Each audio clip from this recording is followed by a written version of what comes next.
আপনার মৃত্যুর পরে আপনার কষ্টার্জিত সম্পত্তি নিয়ে আপনার পরিবারের সদস্যরা কি রাস্তায় নামবে নাকি শান্তিতে বসবাস করবে সেটি নির্ভর করে আপনার আজকের একটি সিদ্ধান্তের উপর। আপনি কি জানেন যে বাংলাদেশে আপনি চাইলে আপনার সব সম্পত্তি কোনো একজন ব্যক্তিকে উইল বা ওসিয়ত করে দিতে পারবেন না।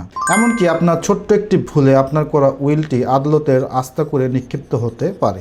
আজকের ভিডিওতে আমরা জানব মুসলিম ও হিন্দু আইনে উইল করার সেই গোপন নিয়মগুলো, যেগুলো না মানলে আপনার শেষ ইচ্ছা কখনোই পূরণ হবে না। ভিডিওটি শেষ পর্যন্ত দেখুন। ভিডিওর শেষে আমি আপনাদের একটি ভুল ধরিয়ে দিব, যেটি বাংলাদেশের 90% মানুষই উইল করার সময় করে থাকে। আসসালামু আলাইকুম, আমি মোহাম্মদ সামিউল ইসলাম প্রিন্স। তো চলুন আজকের ভিডিওটি শুরু করি।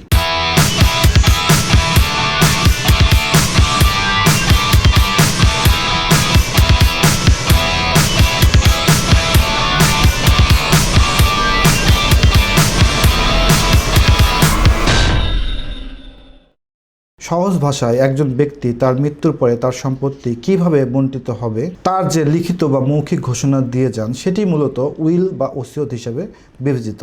মুসলিমদের ক্ষেত্রে এটিকে ওসিয়ত বলা হয় এবং হিন্দুদের ক্ষেত্রে এটিকে উইল বলা হয়ে থাকে। চলুন আমরা দেখি যে মুসলিম আইনে ওসিয়তের সীমাবদ্ধতা কি। মুসলিম আইনে আপনি চাইলেই সকল সম্পত্তি ওসিয়ত করতে পারবেন না। এখানে প্রধান দুটি নিয়ম রয়েছে। প্রথমত 1/3 অংশ নিয়ম। আপনি আপনার মোট সম্পত্তির 3 ভাগের 1 ভাগ সম্পত্তি ওসিয়ত করতে পারবেন। এর থেকে বেশি যদি আপনারা ওসিয়ত করতে চান, সেক্ষেত্রে ওয়ারিসদের অনুমতি লাগবে। দ্বিতীয়ত হচ্ছে উত্তরাধিকারীকে ওসিয়ত। আপনি কি আপনার কোনো একটি সন্তানকে বেশি ভালোবাসেন বলে তাকে আপনার সম্পত্তি ওসিয়ত করে দিতে চান? সমাধান হচ্ছে যে অন্য উত্তরাধিকারগণের অনুমতি ছাড়া লিগ্যাল ওয়ারিসদের কোনো ধরনের ওসিয়ত করা যায় না। তো চলুন আমরা দেখি হিন্দু বা অন্যান্য আইনের উইল।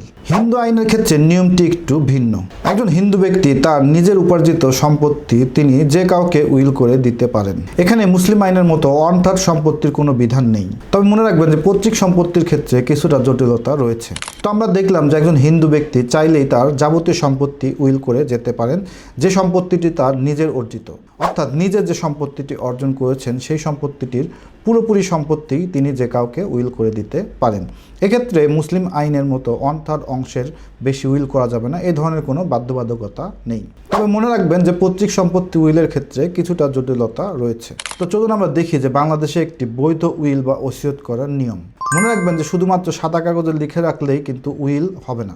বাংলাদেশে উইলের আইনগত ভিত্তি পেতে হলে আপনাদেরকে কিছু ধাপ ফুলফিল করতে হবে। প্রথমত হচ্ছে লিখিত দলিল। ওসিয়ত মৌখিক হলে উইল অবশ্যই লিখিত হতে হবে। দ্বিতীয়টি হচ্ছে সাক্ষী। কমপক্ষে 2 জন সুস্থ মস্তিষ্ক সম্পন্ন ব্যক্তির সাক্ষী থাকতে হবে উইল বা ওসিয়তের ক্ষেত্রে। রেজিস্ট্রেশন।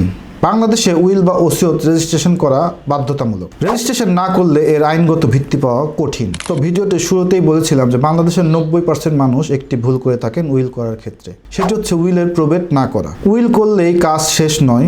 উইল বা ওসিয়তদাতা মৃত্যুর পর সেই উইলটি আদালতের মাধ্যমে প্রবেট করে নিতে হয়। সাধারণত উইল বা ওসিয়ত প্রবেট করতে হলে প্রবেটের মামলা আদালতে দায়ের করতে হয়। প্রবেট ছাড়া শুধুমাত্র উইলের দলিল দিয়ে কোনো একটি জমি নামজারি করা বা হস্তান্তর করা প্রায় অসম্ভব। তো সুতরাং আমরা আজকে উইল নিয়ে বিস্তারিতভাবে আলোচনা করলাম। আমার চ্যানেলে উইল সংক্রান্ত আরও একটি বিস্তারিত ভিডিও রয়েছে, আপনারা চাইলে ডিসক্রিপশন বক্স থেকে ভিডিওটি দেখে আসতে পারেন। আপনার কি উইল সংক্রান্ত কোনো প্রশ্ন রয়েছে কিনা? যদি প্রশ্ন থেকে থাকে তবে কমেন্ট বক্সে অবশ্যই প্রশ্ন করুন। ভিডিওটি শেষ পর্যন্ত দেখার জন্য ধন্যবাদ। আসসালামু আলাইকুম।